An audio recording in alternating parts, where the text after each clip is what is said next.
ஓம் நம சிவாய சிவாய நம ஓம்.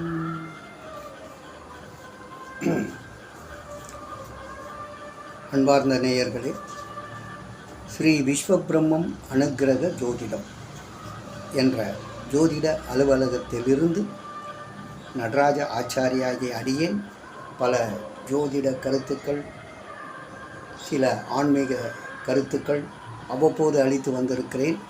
அந்த வகையிலே எனக்கு நல்ல ஆதரவையும் ஊக்கத்தையும் ஆசீர்வதித்து கொடுக்கின்ற இந்த ஒரு பதிவுக்கு நீங்கள் தரும் அந்த ஆதரவுனால் எனக்கும் கொஞ்சம் இன்ட்ரெஸ்ட் அதிகமாகுது. பல விஷயங்களே ஜோதிடத்திலே இருக்கின்றன. நான் தெரிந்து கொண்டவற்றை உங்களோடு பகிர்ந்து கொள்வதிலே எனக்கு ஒரு ஆசை, ஊக்கம், ஒரு ஜோதிட கருத்துக்களை இப்போது எல்லோரும் வரவேற்கிறார்கள், தெரிஞ்சுக்கணும்னு ஆசைப்படுறாங்க. எப்படி, என்ன, ஏது? ஏனென்றால்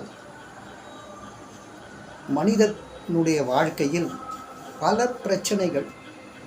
யாரும் சந்தோஷமாக வாழ்ந்துக்கிட்டு இருக்காங்க, வாழ்வாங்க அப்படின்னு சொல்கிறதுக்கே இல்லை. ஏதாவது ஒரு சிக்கலில் மாட்டிப்பாங்க. எல்லாருமே அவங்க கர்மாவை கழிப்பதற்காகத்தான் மனிதனாக பிறக்கிறார். இப்போ இந்த ஜென்மாவில் என்ன பலனு, என்ன கர்மாவை நீங்கள் பண்ணுறீங்களோ கண்டிப்பாக அடுத்த ஜென்மாவில் அதை அனுபவிக்கணும். ஸோ போன ஜென்மத்து கர்மாவை இந்த ஜென்மா அனுபவிக்கிறதுக்காகத்தான் மனிதனாகவே நாம் பிறந்திருக்கிறோம். இல்லைன்னா மனுஷனாக பிறக்க மாட்டோம்.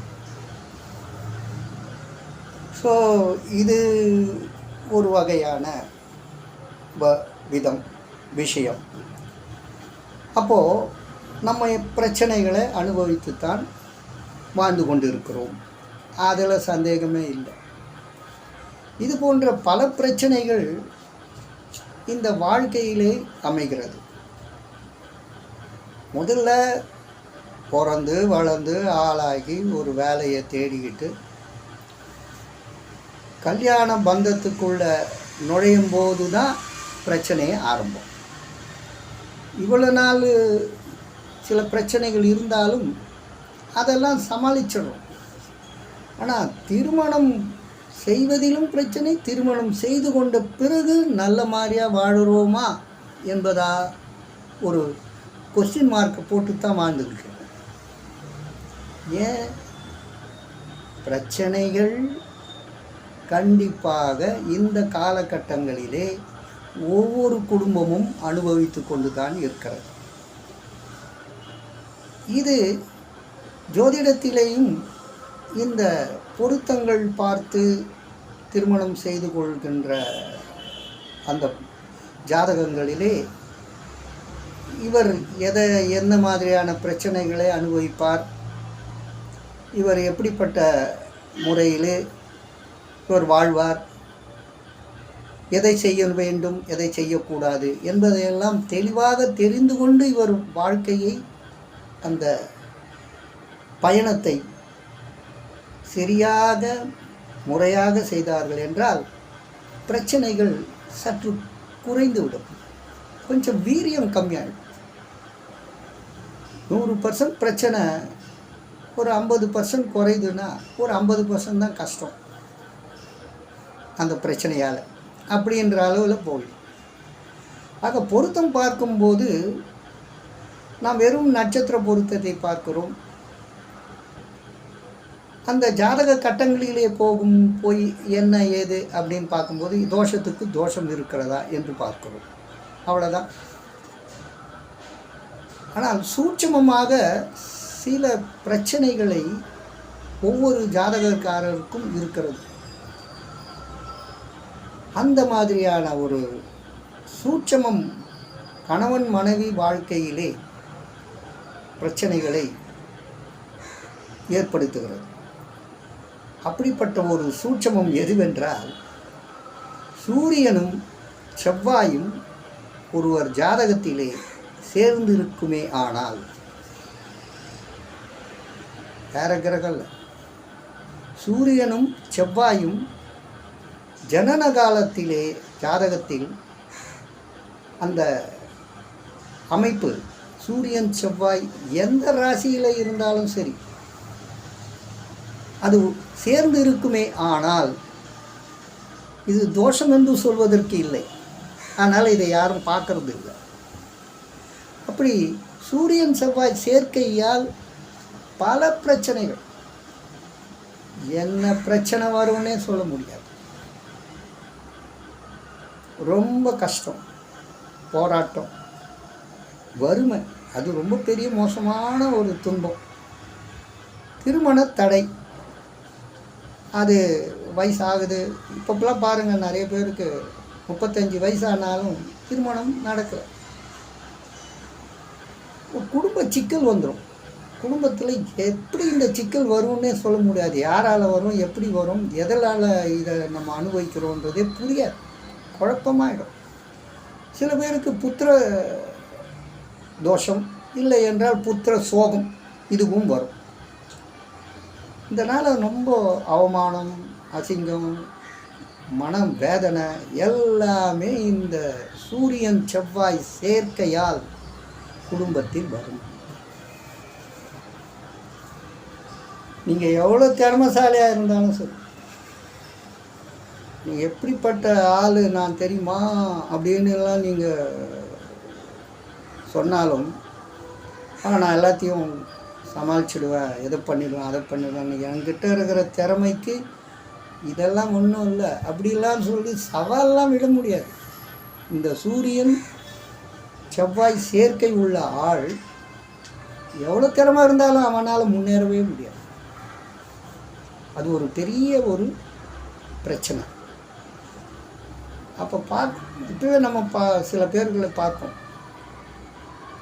அந்த மாதிரி ஜாதகக்காரர்களுடைய ஜாதகத்தை நாம் தேர்வு செய்து பார்த்தோமானால் கண்டிப்பாக இந்த சூரியன் செவ்வாய் சேர்க்கை இருக்கின்ற ஒரு வகையில்தான் அமைந்திருக்கிறது. எந்த ராசியில் வேணா இருக்கட்டும், சூரியன் செவ்வாய். இதில் என்னன்னா, இந்த சூரியன் செவ்வாய் சேர்க்கை இருக்குகிற ஆணாக இருக்கட்டும் பெண்ணாக இருக்கட்டும், இளமையிலே திருமணம் செய்து கொள்ளாதீங்க. அவங்கள பெரியவங்க கொஞ்சம் பார்த்துக்கங்க. பெண் ஜாதகத்தில் அல்லது பையன் ஜாதகத்தில் சூரியன் செவ்வாய் சேர்க்கை இருந்தால் சீக்கிரமாக கல்யாணம் பண்ணாதீங்க. அப்போ எப்போ பண்ணுறது? 27 வயசுக்கு மேலே பெண்ணுக்கு, 30 வயசுக்கு மேலே ஆணுக்கு திருமணம் செய்தால் கொஞ்சம் நீங்கள் உஷாராயிருங்க. அவங்களும் வாழ்க்கையை கொஞ்சம் தெளிவு ஓட போகிற மாதிரி தெரியும். பிரச்சனைகள் வரும், வந்தாலும் சமாளிக்கிற திறமை வரும். இதுக்கு இளமையிலே திருமணம் செய்து விட்டால், அதாவது நான் கூறிய அந்த பெண்ணுக்கு 25 வயதுக்கு மேல், பிள்ளைக்கு 30 வயதுக்கு மேல் கல்யாணம் செய்தாமல் அதற்கு இடையிலேயே ஒரு 22 வயசில், பையனுக்கு ஒரு 25 வயசில் கல்யாணம் பண்ணிவிட்டு அவங்க ஜாதகத்தில் சூரியனும் செவ்வாயும் சேர்ந்து இருக்குதான்னு பார்க்காம பண்ணிட்டீங்கன்னு வச்சுக்கோங்க, கஷ்டம்தான். கஷ்டம் கொஞ்சம் நந்தம் இல்லைங்க, பாவம். 2 பேரும் வாழ்க்கையில் ரொம்ப சிரமப்படுவாங்க, முன்னேறவே முடியாது. ஆக உங்கள் ஜனன ஜாதகத்திலே மணமகன் மணமகள் பொருத்தம் பார்ப்பதற்கு முன்பாக சூரியனும் செவ்வாயும் ஜாதகத்திலே சேர்ந்து இருக்கிறதா என்பதை உறுதிப்படுத்திக் கொள்ளுங்கள். சேராமல் இருந்தால் பாருங்கள், சேர்ந்து இருந்தால் வயசை கொஞ்சம் தள்ளி கால தாமத திருமணமே நல்லது. அதனால் இந்த வகையிலே நீங்கள் கொஞ்சம் ஜாகிரதையாக இருக்கணும். இது ஒரு சூட்சுமமான விஷயம். பிரிவினை ஏற்படுத்திடும், வேற ஒன்றும் இல்லை. கணவன் மனைவிக்குள்ள சண்டை சச்சரவு, குடும்பத்தில் சிக்கல், பிரச்சனை, ரோதனை, போராட்டம், ஒருத்தர் பிரிஞ்சிட வேண்டிய நிலைமை. அது டிவோர்ஸ் வாங்க மாட்டாங்க, ஆனால் பிரிஞ்சிடுவாங்க. சில நேரங்களில் அவங்க ஜாதகங்கள் நல்லாக இருந்து இவர் ஒரு ஊரில் வேலை செய்வார், இங்கே கல்யாணம் பண்ண மனைவியை இங்கேருந்து கூட்டிகிட்டு போக முடியாத நிலைமை இருக்கும். அவர் வந்து போவார், அதிகமான சம்பளம் கிடைக்குதுன்னு அங்கே போயிடுவார். இதுவும் ஒரு வகையான பிரிவினை தான். இப்படி வாழ்க்கையில் புருஷன், மனைவி, கணவன், குடும்பம், அந்த பிள்ளை குட்டி, அந்த பந்தம் இருக்குல்ல, அதைக்கு ரொம்ப சிரமங்கள் வருகின்றன. இந்த சூரியனும் செவ்வாயும் சேர்ந்திருந்தால் நீங்கள் மிகவும் கவனமாக இருக்க வேண்டும். எந்த விஷயத்திலையும் முன்னுக்கு பின்னா ஏதாவது பண்ணிடுவீங்க. கடனுக்கு கடன், அதை கட்ட முடியாமல் அவஸ்தை, இந்த மாதிரியான பிரச்சனைகள்லாம் வந்துடும். எப்படி இதுலேருந்து நம்ம வெளியே வர்றதுன்னு வழியே தெரியாது, வழியே காட்ட மாட்டான் கடவுள். அதனால் நீங்கள் கொஞ்சம் உங்கள் ஜாதகத்தில் இருக்குமேயானால், சூரியன் செவ்வாய் சேர்க்கை இருக்குமேயானால் மிகவும் கவனம். யாரையும் நம்பாதீங்க, யாருக்கும் ஜாமீன் கொடுக்காதீங்க, யாருடைய பிரச்சனையே நீங்கள் தலையிடாதீங்க. உங்களுக்கு யாராவது பிரச்சனைகள் வந்தால் அவங்கள ஒரு அளவுக்கு டிஸ்டன்ஸை மெயின்டைன் பண்ணுங்கள். இந்த ஆளால் நமக்கு பேஜார் வருது, இவனை நம்ம ஓரளவுக்கு பார்த்து தான் நடந்துக்கணும் அப்படின்னு, அது யாராக இருந்தாலும் சரி, கொஞ்சம் டிஸ்டன்ஸை மெயின்டைன் பண்ணுங்கள். இப்படிப்பட்ட ஒரு விஷயங்கள் இருக்குது. ஆக இதற்கு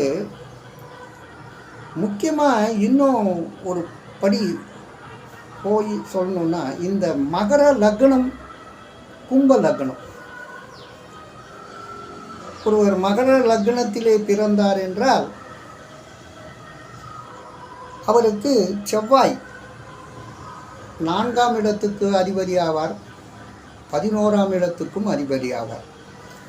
அதாவது மேஷ ராசிக்கு அதிபதி செவ்வாய், விருச்சிக ராசிக்கு அதிபதியும் செவ்வாய். இது 4, 11 என்ற அளவில் செவ்வாய் அந்த மகர லக்னத்துக்கு வருவார்.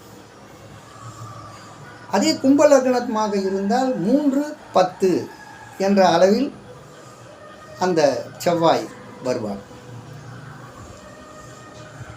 நல்லது தான்.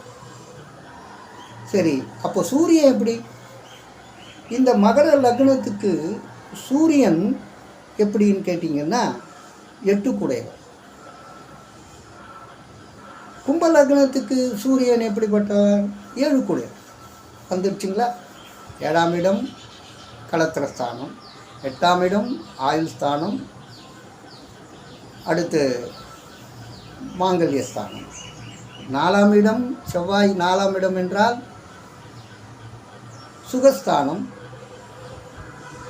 வண்டி, வசதி, வாகனம், கல்வி, இதை சொல்கிற ஸ்தானம். அதே நேரத்தில் 11ஆம் இடம் என்றால் வெஸ்டி ஸ்தானம், லாபஸ்தானம், இந்த மாதிரியான ஸ்தானத்துக்கு அதிபதி செவ்வாய் வரார். இப்படி கும்பத்துக்கு முயற்சி போன்ற ஒரு வீரியம், ஒரு உறவுகள், இந்த மாதிரி விஷயத்துக்கு வரக்கூடியவர் கும்பத்துக்கு செவ்வாய். அடுத்தது 10 தொழில் ஸ்தானம், ஜீவனஸ்தானம், இதுக்கு அதிபதி.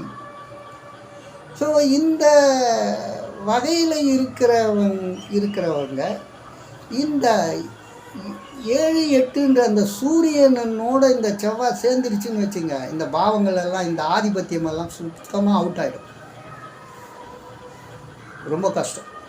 சூரியனோட மற்ற கிரகங்கள் சேர்வதிலால் பிரச்சனைகள் வேறு விதம். இதில் புதன் சேர்ந்தால் புத ஆதித்ய யோகம் நல்லது, நல்லா படிப்பார், நல்லா. ஆனால் செவ்வாய் சார் இப்போது நாம் இந்த சூரியனும் செவ்வாயும் சேர்வது என்பது ரொம்ப ரொம்ப ரொம்ப சிரமத்துக்கு ஆளாவீர்கள். அதனால் அப்போ எப்படி தாங்க கல்யாணம்? அப்போ சூரியன் செவ்வாய் சேர்ந்தால் லேட்டு திருமணம் பண்ணுறது நல்லது. ஒருவேளை சீக்கிரமாகவே திருமணம் பண்ணுறதா இருந்தால் எப்படின்னா, மணமகன் ஜாதகத்திலும் சூரியன் செவ்வாய் சேர்ந்திருக்கிறதா, அதே போல் மணமகள் ஜாதகத்திலும் சூரியன் செவ்வாய் சேர்ந்திருந்தால் நிச்சயமாக கவலைப்படாதீங்க. வேறு விஷயத்தில் கொஞ்சம் முன்னும் பின்னும் ப்ளஸ் மைனஸ் இருந்தால் கூட அந்த கல்யாணம் பண்ணிவிடுங்க. புரிகிறதா? சூரியன் செவ்வாய் 2 பேர் ஜாதகத்திலும் இருந்துச்சுன்னா அவங்களுக்கு பிரச்சனை ஈடு கொடுக்கும், சமாளிக்கிற தைரியம் வரும். இங்கேயும் தொல்லை இல்லை, அங்கேயும் தொல்லை, 2 தொல்லைக்கு தொல்லை, minus minus equal to plus. அவ்வளோதான். கடவுள் அப்படி ஒரு வழியில் கொண்டு போயிடுவார். ஸோ நீங்கள் ரொம்ப யோசித்து பாருங்கள். அதனால் இந்த பொருத்தம் பார்ப்பதற்காக நீங்கள் வரன் தேடுபவர்கள் உங்கள் ஜாதகங்களிலே சூரியன் செவ்வாய் சேர்ந்திருக்கிறதா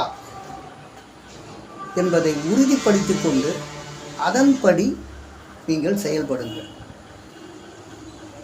உங்களுக்கு சூரியன் செவ்வாய் சேர்ந்து இல்லை, ஒரு பெண் ஜாதகத்தில் அப்படிலாம் இல்லைப்பா அப்படின்னா, சூரியன் செவ்வாய் சேர்ந்து இருக்கிற ஜாதகத்தை சேர்த்துட போகிறீங்க. ஏன்னா நம்ம பார்க்குறது என்ன பார்ப்போம்? பொருத்தம் இருக்கா? 10 பொருத்தம், 8, 9, 10 வருதா? ரைட், அவ்வளோதான். ஜாதகத்தில் தோஷத்துக்கு தோஷந்தாங்க பார்க்கணும். இதெல்லாம் என்னங்க இதை போய் சொல்கிறீங்களே அப்படின்னு நீங்கள் யோசிக்கலாம். ஆனால் இது பிரச்சனைகளை அனுபவித்து கொண்டு இருப்போர் ஜாதகத்தை கொஞ்சம் அலசி பாருங்கள். இது போன்ற ஒரு அமைப்பு இருப்பவர்கள் எப்படி வாழ்ந்து கொண்டு இருக்கிறார்கள் என்பதை உறுதிப்படுத்திக்கணும். இதை நான் எதற்காக கூறுகிறேன் என்றால்,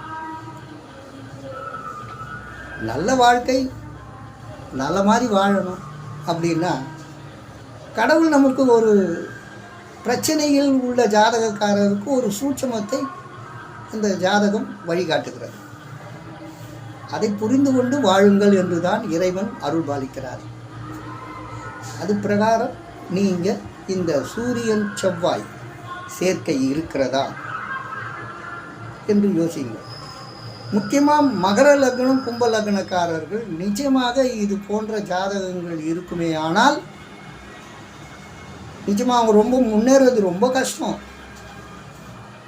மற்ற ஜாதக லக்னக்காரருக்கும் சேர்ந்தாலும் பிரச்சனைகள் உண்டு தான். அந்த ஆதிபத்திய பிரச்சனைகள் வரும். என்ன ஆதிபத்தியம் இந்த செவ்வாயும் இந்த சூரியனும் வாங்குகிறார், அது தகுந்த மாதிரி இவங்க 2 பேரும் ஜாதகத்தில் எந்த ராசி கட்டத்தில் இருந்தாலும் அதுக்குண்டான பிரச்சனையை அவங்க கண்டிப்பாக இதில் நோ காம்ப்ரமைஸ். அவ்வளோதான். அது பார்த்து நீங்கள் அந்த ஜாதகங்களை சரியாக ஆய்வு செய்யுங்கள். முதல்ல பொருத்தம் பார்க்குறதுக்கு முன்னாலே இது மாதிரி இருக்கான்னு கொஞ்சம் செக் பண்ணிக்கணும். அப்படி செக் பண்ணிவிட்டு அதுபடி நீங்கள் செயல்படுங்க. இதுதான் இன்றைய காலகட்டத்தில் அவசரமாக ஜாதகம் பொருத்தம் பார்த்துட்டு பொண்ணு கட்சா போதும்னு இவங்க நினைக்கிறாங்க. மாப்பிள்ளை வீட்டில் மாப்பிள்ளை ஒரு நல்ல இது கட்சா போதும்னு அவங்க நினைக்கிறாங்க.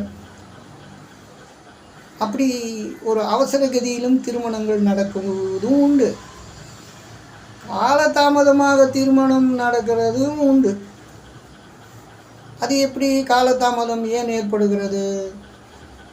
பையனுக்கு சொந்த வீடு இருக்கணும்,